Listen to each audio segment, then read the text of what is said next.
Muy buenos días, hermanos.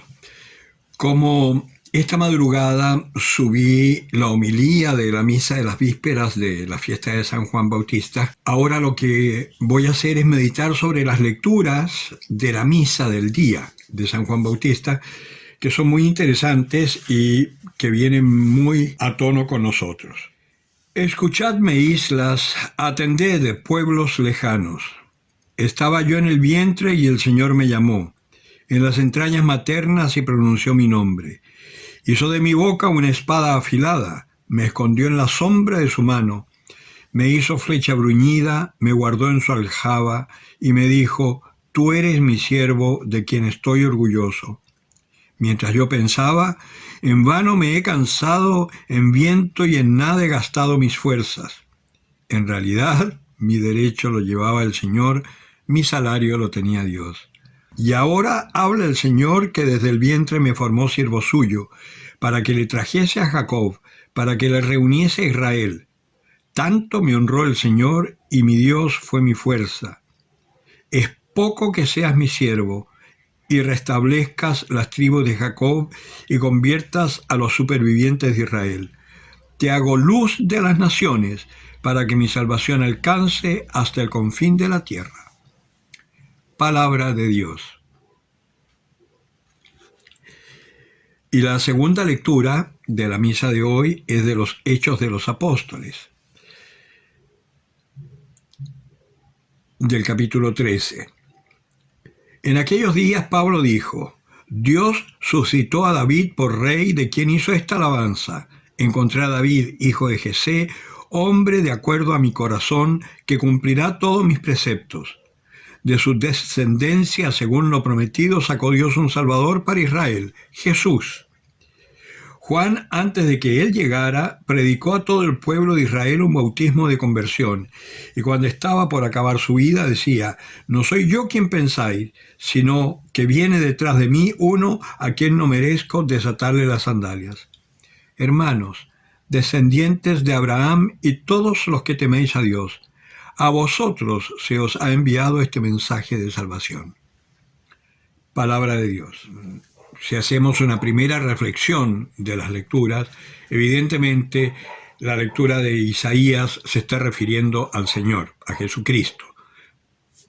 Él es realmente la luz de las naciones, Él es el Salvador de Israel, Él es el que va a reunir a todos los descendientes de Israel, a todos los judíos, los va a unir en un solo pueblo, en una sola casta, y también a nosotros, el nuevo pueblo de Israel, este olivo silvestre injertado en el tronco que es Israel, nos va a hacer un solo pueblo, para que haya un solo rebaño y un solo pastor. Pero también, cuando dice: escuchadme, islas, y atended, pueblos lejanos, nos está hablando a nosotros ya no como pueblo de Israel, sino que a nosotros como iglesia, como personas, a cada uno de nosotros. Y el Señor nos ha elegido y nos ha hecho nacer en la iglesia, en una familia que nos dio el bautismo, para, reconociéndonos como hijos de Él, hijos de Dios, nosotros también llegamos a ser, con Cristo, como cuerpo de Cristo, en esta generación, luz para las naciones. En la vigilia, por ejemplo, veíamos que el profeta decía que era muy pequeño para poder llevar adelante esto. Es que si nos miramos a nosotros somos incapaces de hacer nada de lo que Dios nos pide. Y eso que Dios dice que nunca nos va a pedir nada que sea superior a nuestras fuerzas. Pero ¿cuál es nuestra verdadera fuerza? Dios. Entonces, nunca nos va a pedir nada que Dios no pueda darnos su gracia para que lo realicemos. Y en ese sentido nosotros tenemos una misión enorme, que es anunciar a nuestros hermanos el amor de Dios, hacer que vuelvan a la iglesia. Hoy que con esta situación de vida, de encierro y todo lo que estamos viviendo por el bichito, nos hemos tenido que quedar en la casa, corremos el peligro de acostumbrarnos a, ¿cómo lo digo?, a consumir culto. En vez de participar consumimos, vemos la tele, vemos misa, hacemos la oración espiritual, la comunión espiritual y ya, con eso estamos felices. Y no, es lo mismo que si tú dijeras, bueno, yo abro un libro de cocina, busco un plato lindo, lo veo cómo está hecho y listo, me doy por satisfecho, ya comí. No. Es necesario el alimento. Por eso insisto tanto e insistimos los curas que estamos despiertos y que vemos que esta cosa va para largo y que además hay otras intenciones detrás de estos falsos aforos y todo esto, nosotros insistimos a hacer el esfuerzo de ir a la iglesia. Habemos algunos que hacemos el aforo respetando todas las normas, pero no le cerramos la puerta a nadie.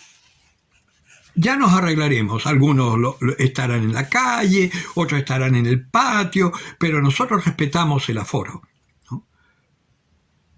Legalmente y tal como tiene que ser.